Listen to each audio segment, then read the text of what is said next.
right boys won't hesitate to run up on your boy. 엉덩이 빵빵빵 남자들은 탐탐탐 내 입술 냠냠냠 어디 가도 탕탕탕 등장은 짜짜짜 띠자띠자 팡팡팡 디스코 팡팡팡 hello. Assalamualaikum warahmatullahi wabarakatuh. Shalom, Om Swastiastu, Namo Buddhaya, Salam Kebajikan. Pada pertemuan kali ini, izinkan saya mewakili teman-teman saya untuk memperkenalkan diri. Kami berasal dari kelompok 5 akan mempresentasikan, yaitu mengorganisasikan perusahaan bisnis. Anggota kelompoknya, yang pertama ada saya sendiri, adalah Bazlani, yang kedua ada Bia Novalia, yang ketiga ada Liliana Sari, yang keempat ada Nisrina Kamila, yang kelima ada Orlanda Mutiara, dan yang terakhir ada Teresia Manalu. Selanjutnya adalah materi yang akan disampaikan oleh pemateri.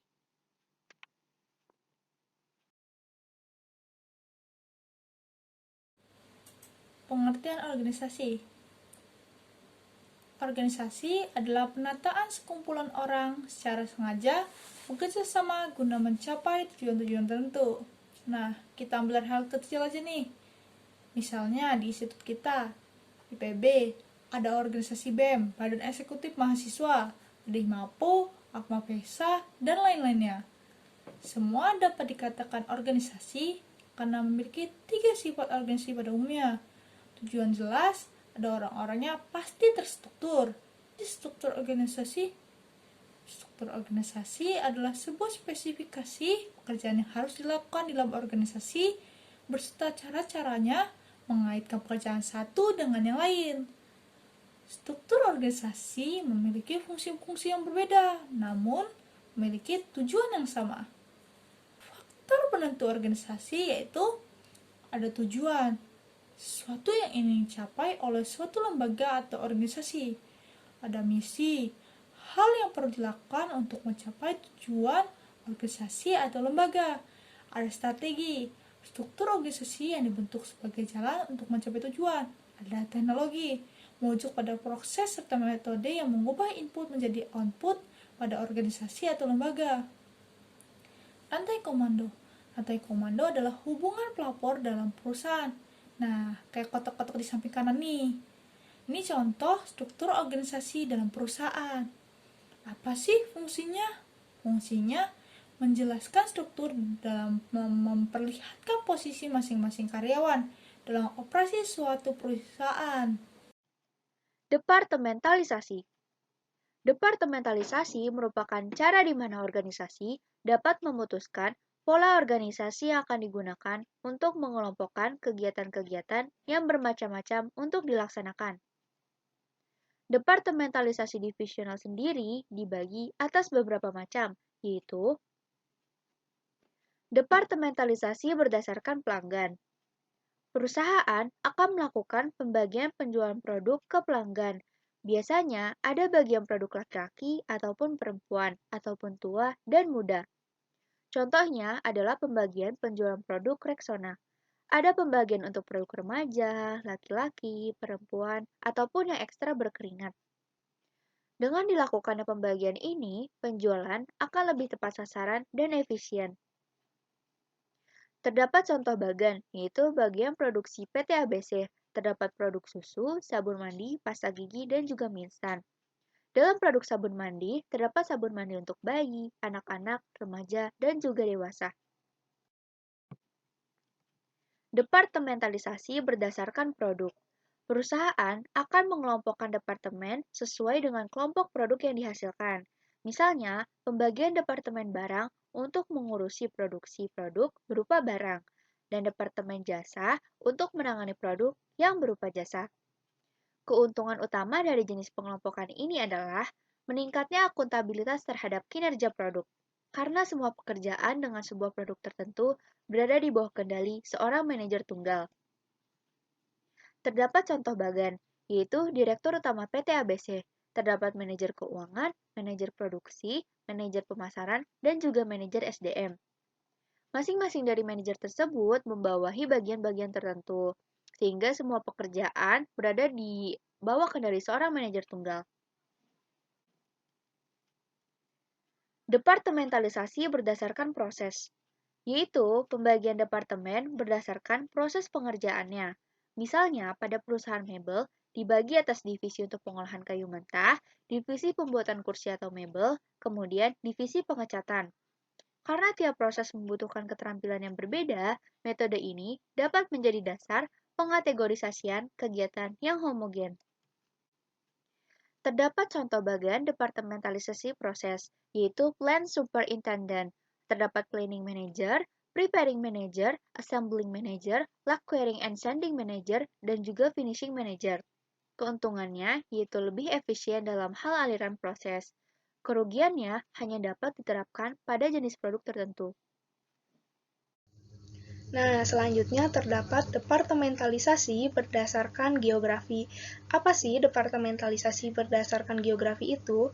Departementalisasi berdasarkan geografi mengelompokkan sejumlah pekerjaan berdasarkan wilayah atau geografi. Beberapa perusahaan dibagi atas daerah yang mereka layani. Departementalisasi berdasarkan geografi ini umumnya ditemui pada perusahaan yang menangani utilitas. Nah, bagi teman-teman yang belum mengetahui apa itu perusahaan utilitas adalah perusahaan yang bergerak di sektor layanan seperti air, listrik, dan telepon. Faktor-faktor lokasi yang menjadi pertimbangan adalah sumber bahan mentah, pasar, dan tenaga kerja. Seperti yang kita lihat, terdapat bagan departementalisasi geografi. Bagan ini mengelompokkan jabatan menurut lokasi geografis seperti negara bagian, wilayah regional, negara, atau benua. Sebenarnya kelebihan apa saja sih yang dimiliki oleh departementalisasi geografi ini? Kelebihannya seperti menempatkan pengembangan dengan lingkungan divisi yang khas, cocok untuk kondisi lingkungan yang cepat berubah. Selanjutnya terdapat departementalisasi berdasarkan fungsi. Departementalisasi berdasarkan fungsi adalah perusahaan jasa dan manufaktur yang membangun departemen berdasarkan kelompok fungsi atau aktivitas. Perusahaan semacam ini memiliki departemen produksi, penjualan, pemasaran sumber daya manusia, serta departemen akuntansi dan keuangan. Pendekatan fungsional cocok untuk lingkungan yang stabil serta memerlukan koordinasi internal yang minimum, membutuhkan lebih sedikit keterampilan-keterampilan dasar pribadi, dan meminimalkan duplikasi personalia dan peralatan dari segi biaya. Seperti yang kita lihat, terdapat bagan departementalisasi fungsi. Bagan ini mengelompokkan berdasarkan keterampilan-keterampilan. Nah, kelebihan apa saja sih yang dimiliki oleh departementalisasi fungsi ini? Kelebihannya seperti menciptakan efisiensi melalui spesialisasi, memusatkan keahlian, menjaga kedudukan dan fungsi-fungsi utama. Selanjutnya terdapat bagan departementalisasi. Seperti yang kita lihat di bagian atas adalah direktur atau pemimpin perusahaan. Lalu bagian di bawahnya adalah pengelompokan berdasarkan fungsi-fungsi. Lalu bagian di bawahnya lagi adalah pengelompokan berdasarkan geografi. Nah, bagian yang paling bawah adalah pengelompokan berdasarkan produksi. Hierarki pengambilan keputusan. Setelah pekerjaan dispesialisasikan ke dalam departemen yang dapat dikelola, tahap berikutnya adalah menetapkan hierarki pengambilan keputusan. Para manajer harus secara eksplisit menetapkan hubungan pelaporan antara posisi atau jabatan sehingga setiap orang akan mengetahui siapa yang bertanggung jawab pada berbagai keputusan dan operasi. Perkembangan hierarki dihasilkan dari 3 proses, yaitu yang pertama menetapkan tugas. Menetapkan tugas adalah menentukan siapa yang dapat membuat keputusan dan membuat perincian bagaimana seharusnya tugas itu dilaksanakan. Di dalam menetapkan tugas, adanya perjanjian mengenai tanggung jawab dan wewenang. Tanggung jawab atau responsibility yaitu kewajiban untuk melakukan tugas yang diberikan. Wewenang atau authority yaitu kekuasaan membuat keputusan yang diperlukan untuk menyelesaikan suatu tugas. Yang kedua, melaksanakan tugas. Melaksanakan tugas adalah mengimplementasikan keputusan yang telah diambil. Di dalam melaksanakan tugas, adanya proses pendelegasian dan akuntabilitas. Pendelegasian yaitu pemberian suatu tugas, tanggung jawab atau wewenang dari seorang manajer kepada bawahannya. Akuntabilitas yaitu kemampuan bawahan untuk menyelesaikan tugas yang diberikan oleh manajer. Yang ketiga, mendistribusikan wewenang. Mendistribusikan wewenang adalah menentukan apakah organisasi akan bersifat tersentralisasi atau terdesentralisasi. Organisasi tersentralisasi atau centralized organization adalah organisasi yang wewenang pengambilan keputusannya dipegang oleh manajemen tingkatan yang lebih tinggi. Dan ini contoh bagian dari organisasi tersentralisasi. Organisasi terdesentralisasi atau decentralized organization adalah organisasi yang wewenang pengambilan keputusannya sebagian besar didelegasikan ke tingkatan manajemen di bawah manajemen puncak. Dan ini contoh bagian dari organisasi terdesentralisasi. Rasa takut manajer dalam proses pendelegasian. Yang pertama, karyawan tidak bisa melakukannya sebaik Anda. Yang kedua, tidak ada rencana jangka panjang. Yang ketiga, tidak mengetahui tren industri dan produk-produk pesaing. Yang keempat, bawahan tidak benar-benar tahu cara melakukan pekerjaannya. Yang kelima, bawahan akan berlagak menjadi manajer. Yang keenam, kurangnya kemampuan mendelegasikan secara efektif kepada pihak lain. Pemecahan atas masalah tersebut, yang pertama, manajer menyadari bahwa mereka tidak dapat melakukannya sendiri. Yang kedua, apabila bawahan tidak dapat melakukan pekerjaannya, bawahan harus dilatih terlebih dahulu. Yang ketiga, manajer harus menyadari apabila bawahannya melakukan tugas yang baik, maka hasilnya akan menguntungkan manajer. Yang keempat, manajer yang tidak tahu cara mendelegasikan tugas memerlukan pelatihan khusus. Selanjutnya ada bentuk wewenang perusahaan. Setiap perusahaan harus memutuskan siapa yang memiliki wewenang atas orang lain. Wewenang perusahaan dibagi menjadi 3 bentuk. Yang pertama ada wewenang lini atau line authority. Wewenang lini adalah struktur organisasi yang wewenangnya mengalir dalam rantai komando dari pucuk pimpinan ke bawahannya. Dan rata-rata perusahaan bergantung pada departemen lini, karena departemen ini bergantung langsung dengan produksi dan penjualan produk tertentu. Tiap departemen ini sangat penting bagi keberhasilan organisasi. Jadi, jika salah satu departemennya gagal melaksanakan tugasnya, maka perusahaan tidak akan mendapat menjual dan mengirimkan barang.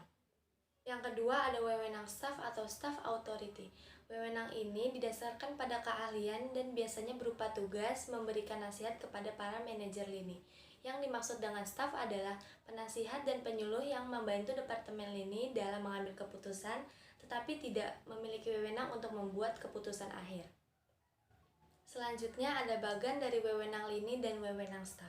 Pada bagian ini diharapkan kita dapat memahami dengan cara mengingat bahwa para anggota staff pada umumnya melayani manajer, sedangkan manajer lini secara langsung terjun dalam pembuatan produk-produk perusahaan tertentu. Yang ketiga ada wewenang komite dan kelompok atau Komite and Team Authority. Wewenang ini diberikan kepada komite atau kelompok kerja yang terlibat dalam operasional perusahaan sehari-hari. Selanjutnya ada bentuk-bentuk dasar struktur organisasi.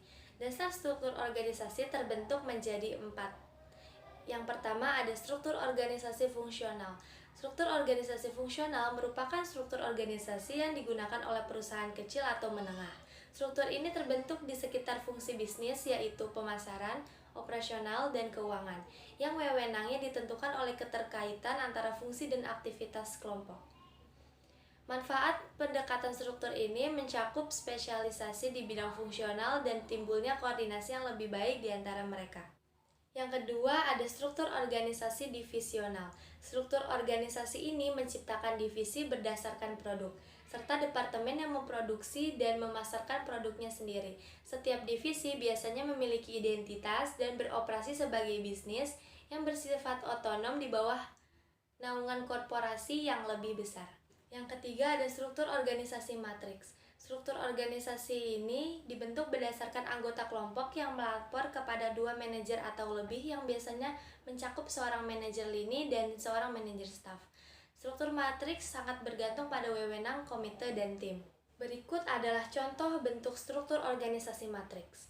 Seperti yang terlihat pada bagian ini, perusahaan diatur menjadi beberapa kelompok, di mana masing-masing kelompok memiliki produk dan job desk-nya tertentu. Dan yang keempat, ada struktur organisasi internasional. Pendekatan struktur organisasi ini dikembangkan untuk merespon kebutuhan, memproduksi, membeli, dan menjual di pasar global. Adalah contoh bagian struktur organisasi internasional. Organisasi dengan operasi internasional yang penting sering diawali dengan bentuk organisasi pada bagian di bawah ini. Oke, selanjutnya yaitu ada desain organisasi abad ke-21. Seiring dunia bertambah rumit dan bergerak semakin cepat, organisasi terus mencari bentuk-bentuk baru dari organisasi yang mengizinkan mereka untuk bersaing secara efektif. Berikut ini disenaraikan 4 bentuk baru yang paling populer, diantaranya yaitu 1. Organisasi tanpa batas. Adalah organisasi yang meminimalkan atau menghilangkan batasan-batasan dan struktur tradisional. Selanjutnya yaitu yang kedua ada organisasi tim atau team organization. Adalah organisasi yang hampir sepenuhnya bergantung pada tim bertipe proyek dengan sedikit atau tanpa hierarki fungsional mendasar. Ketiga yaitu ada organisasi maya atau virtual organization. Yang sangat berhubungan dengan organisasi tim adalah organisasi maya. Organisasi maya memiliki sedikit atau tanpa struktur formal. Ini gambaran virtual organization. Oke, kita lanjut ke bagian nomor 4, yaitu ada organisasi pembelajaran atau learning organization. Bekerja mengintegrasikan pengembangan berkelanjutan melalui pembelajaran dan pengembangan karyawan secara berkesinambungan. Lalu ada organisasi informal. Apa sih itu organisasi informal? Organisasi informal yaitu tempat orang-orang melakukan pekerjaannya dengan cara yang berbeda dan berinteraksi dengan orang lain dengan cara yang tidak mengikuti lini komunikasi formal. Ada 2 unsur penting di dalam organisasi informal, yaitu kelompok informal, terdiri dari orang yang memutuskan untuk berinteraksi di antara mereka. Dampak terhadap perusahaan bisa positif, negatif, atau tidak relevan. Selanjutnya yaitu jaringan komunikasi informal atau grapevine. Adalah jaringan komunikasi informal yang dapat berjalan di seluruh organisasi. Yang terakhir itu ada entrepreneuring. Entrepreneuring merupakan proses menciptakan dan mempertahankan inovasi dan fleksibilitas lingkungan bisnis berskala kecil di dalam suatu organisasi yang besar. Biasanya para perusahaan ini sangat mendukung adanya entrepreneuring. Cukup sekian dan terima kasih.